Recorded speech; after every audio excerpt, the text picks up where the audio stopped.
how do you avoid your brand new DJ mix getting blocked on YouTube when you upload them? What are the copyright claims on mixes? Do they matter? And can you have them and still keep your mix up? Let's look into this. Let's do this. Do you know how you can never get a takedown on your mixes on YouTube? Subscribing to this channel actually unlocks a secret boss mode of YouTube that stops takedowns, so subscribe. Just kidding. But you'll get brand new videos every week and 2 demo feedback sessions with me and my assistant Lozseca. And that's going to help you with your music and your social media. But let's jump back into the video. Let's do this. So you've watched one of my previous videos on DJ mixes and now want to start putting mixes on YouTube and you want to start a channel for yourself. But you're like many that have messaged me and worried about copyright those mixes after you spend all that time making them. You're worried your mix might get taken down and then your channel gets strikes and banned and blacklisted. And you'll end up in something like YouTube jail or something. Well, lots of this is old news, so I wanted to debunk some myths today and tell you what happens when you upload a mix. I also want to look at what to consider and what matters when you upload a mix and what doesn't. So you upload your mix to YouTube and it then scans it against the library of audio and video that it has in its databases from the distributors of record labels. Your video, i.e. your mix, could then get a content claim ID against it. Content claims don't actually mean a strike or a takedown against the mix. And essentially with each content claim, they can either be blocked, tracked, or monetized by the content owner, i.e. the label or distributor, which means the owner of your music you're playing, and for most cases this is a distributor, i.e. Labelworks, Paradise, Cygnus, whoever's distributing that music for that label, they will look at the copyright on that channel. The distributor can actually monetize the music on the mix for the label, which is good for a label if you think about it. They can be earning off your music that's in your mixes, so why would they want them taken down? Also, as your channel grows, this is then a good promotional tool for those labels and those records. Big major labels like Sony, Universal, Warner BMG, will have their own independent systems. And these systems might treat tracks in mixes differently depending on the size of the artist. And also if you've got it on a promo and you shouldn't have it out before the official release. So once you've uploaded your mix, head to your YouTube studio and you can check on the copyright of each of the tracks in the mix. So let's jump into my computer and I'll show you how to do that. Okay, let's jump into my computer and let's go into YouTube Studio and we can look at our mix that we've just uploaded. So we can look at some of the things that might happen with your mix, and also look at some of the things you don't want to happen with mixes. So, loading into my computer, we've got this mix here. Spotlight mix is on my data transmission channel. We've had a couple of mixes on there. Usually it's just music, but a couple of mixes. These are the sections here we want to look at. So monetization, ineligible, and then copyright restrictions. Now, if I click on the C details, this says copyright protected content found. The owner allows the content to be used, but you can't monetize your video. Well, that's perfect. I essentially don't want to monetize the video. I just want to be able to upload my mix, and same for you as DJs. You just want to be able to upload your mix and get the most out of those mixes. If we click the C details, now we can see all the tracks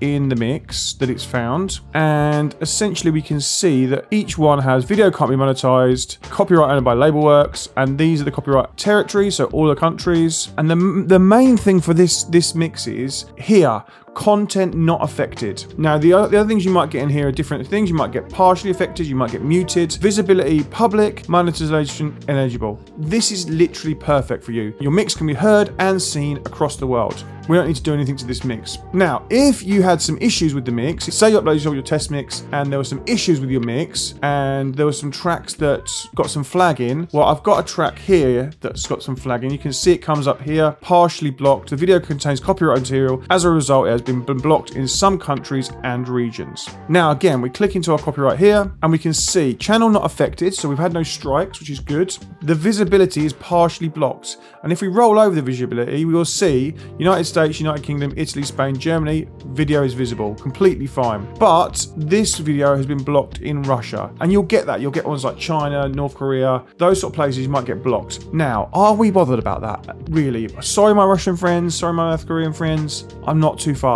Now, my biggest areas are UK, US, Germany, Europe, South America, and essentially it's blocked in that territory, but that's it. The rest of the world is fine. So I'm all right with this. I don't need to do any actions. I don't need to do anything with this video. This is, again, as far as I'm concerned, is fine. Now, if we did have a track that we wanted to dispute, we thought we had fair use of it, we would then go into the copyright, click the copyright, and then essentially you can then select the action in there. You can either trim it out, replace it, mute the song, or dispute it. And then you'd go through the dispute process under the fair use and essentially work through that process. But for this video, we're good.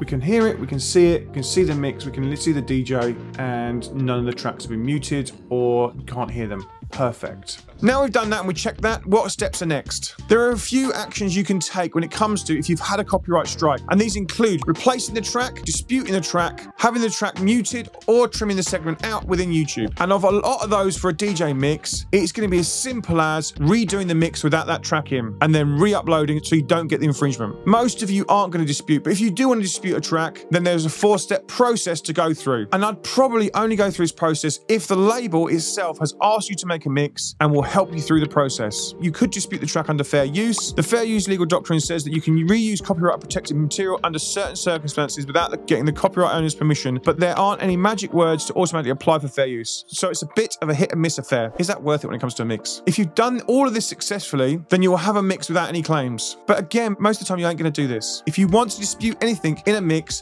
then I'll put a link that YouTube have done and it explains it more in depth. In all honesty, when you're uploading mixes, you aren't trying to monetize them. And if you get monetized ineligible, but channel not affected, as we saw earlier, and none of the tracks are muted by the distribution, this is the ideal situation. For me, this is good. The mix can be listened to in all countries, and then it's essentially time to start pushing it out. It's not going to affect your reach or the engagements on it. The other thing with the mix is it partially blocked or full blocked. And again, when you click in like we saw a minute ago, you can see which countries are being blocked in. Each track will give you the status of the track, which can go from either being blocked in some countries or blocked worldwide. And if you look at some of those territories and they're Russia, China, South Korea, do they really matter if you've got the rest of the world? You're probably okay. But if you're blocked in all territories, then you'll need to remake this mix. You might find you have a massive list of countries that it's being blocked in, and then again, you might want to replace that track and redo that mix. And also make a note of that track so you're not using it in future mixes. So as I've mentioned before, set up a separate channel that you can test mixes on before you upload them to your main channel. For me, I'd make a really rough video that's super raw. I'd just make a long track in my DAW with the tracks you're going to use. I'd just drop them in one after the other, not mix them, because essentially you just want to check them to see whether they're pulled by what copyright system. I'd upload an artwork with it, quickly make a video in maybe iMovie, and then upload that, and let's see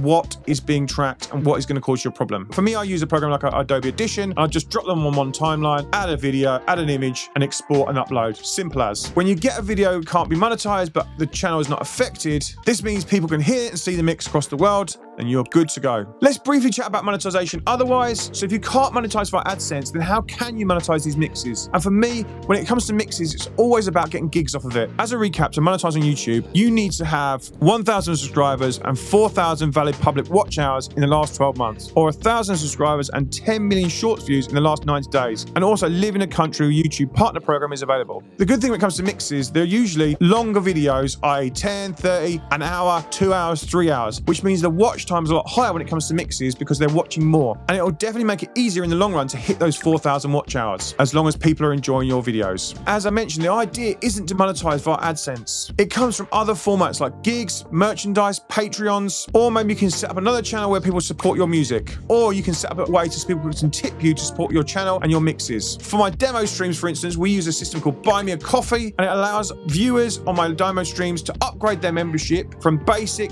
to shed heads to super shed heads. Depending on which level they choose, jumps them up the queue in the demo feedback and gets them track listened to earlier. It also supports these streams and this shed. We buy new mics, cameras, and lights from those subscriptions, and it really helps our streams out. I actually did a video about Buy Me a Coffee. Go and check that out. I'll link to it again below. And if you're ever worried and think you look terrible making video and you feel awkward, go and watch that video. It was made such a long time ago, and I bet it's awful. The only way you can monetize mixes for yourself is if you own the music for yourself. And as labels, if you're making mixes of the tracks from your label, this can actually be a good monetization for your channel. Our friends over at Defected do them. They call their playlist mixes, and they'll have different mixes for Ibiza, Croatia, summer, poolside, and they're basically made of tracks from their own label, and they essentially then can monetize a long mix of their own music. So to recap, make a test version, upload it to a separate channel, see which tracks are affected, and if those tracks are affected, replace them and then make the mix. I will say, when it comes to mixes and long-term copyright for tracks might change over 6 months, 12 months, years if the track's owners change rights, and therefore you might get a mix taken down in future years, but there is nothing you can do about that. But if you're playing underground music from underground labels on independent distributors, you'll be completely fine. I've made a handy free ebook to help you if you want to set up your own channel on YouTube for your DJ mixes, and if you want to go and grab that, I'll link to it in the description and in the pinned comment. Go and grab that. It'll help you understand how to set up your YouTube channel and give you actionable tips for creating your first YouTube channel and your first mixes. And if you've started putting on mixes up on the channel, then drop me a little camera emoji and I'll go and check out your channels and I'll go and comment on some of your mixes and I'll go and listen to some of your music and be part of your world as well. Also, if you've had problems with copyright, let me know in the comments